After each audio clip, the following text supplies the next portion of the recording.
28 मई को भारतीय सरकार यानी कि पीएम नरेंद्र मोदी भारत सरकार की पहली नई पार्लियामेंट का उद्घाटन करने जा रहे हैं।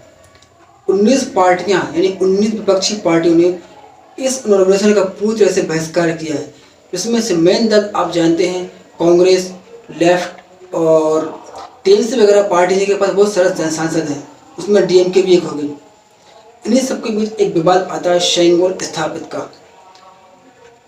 रोज चोल वंश के समय से सत्ता हस्तांतरण का जो एक भारतीय परंपरा का जो नियम था, उसको पीएम नरेंद्र मोदी ने बरकरार रखने के लिए एक शुरुआत की। हालांकि ये पहले से भी था, लेकिन इतिहास में इसको दबा दिया गया था। जब ब्रिटिश ने भारत को आज़ाद किया, तो उस समय माउंटबेटन ने नेहरू से पूछा कि यह बताइए कि हम आपको सत्ता का हस्तांतरण कैसे करें। तो नेहरू ने सेम सवाल जाकर के श्री राजगोपालाचारी यानी राजा जी के पास ये सवाल रखा। तब राजा जी ने इसके बारे में खोज की और उन्होंने पता लगाया कि भारतीय परंपरा में सत्ता हस्तांतरण कैसे की जाती है।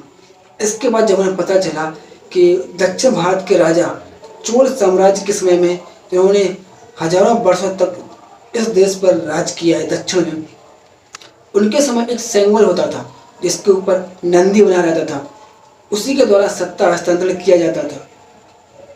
इसके बाद श्री राजगोपालाचारी ने ये सारी बात जाकर नेहरू को बताई, तो नेहरू उसके लिए तैयार हुए।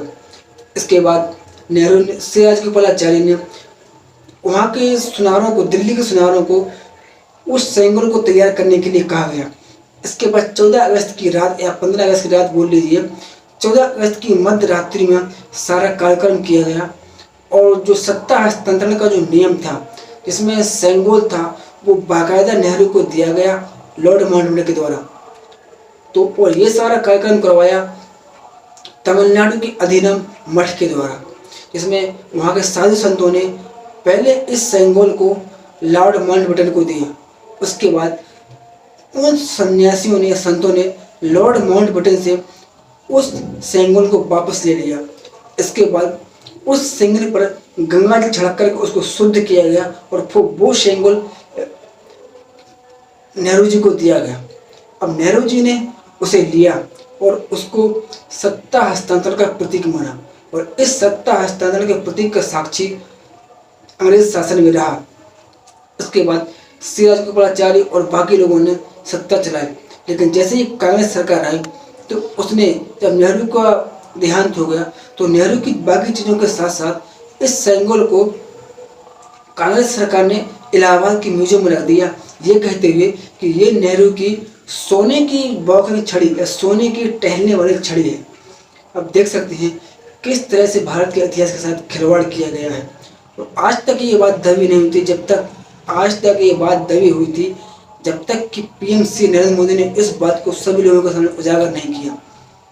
अब 28 मई को भारत सरकार ने नए संसद भवन बनाई है, जिसमें लोकसभा और राज्यसभा दोनों बने हुए हैं।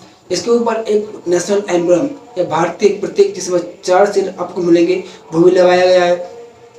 उसके अलावा बहुत सारे लोगों को इस उद्घाटन में बुलाया गया है। वहीं 19 विपक्षी पार्टियों ने इसका ये कहते हुए बहिष्कार कर दिया है कि ये प्रदेश राष्ट्रपति द्रौपदी मुर्मू से इसका उद्घाटन नहीं करवाया जा रहा है, इसलिए हम इसका बहिष्कार करते हैं। अब आप समझ सकते हैं कि जो पार्टियां एक सांसद होते हुए भी सीधा जाकर के किसी राज्य की विधानसभा का उद्घाटन कर दें और उसका शिलान्यास कर दें, लोकार्पण कर दें, और वहाँ के राज्यपाल तक को न्योता नहीं दिया जाए, वो लोग ये मांग कर रहे हैं कि संसद भवन का उद्घाटन राष्ट्रपति के द्वारा किया जाए, उस राष्ट्रपति के द्वारा किया जाए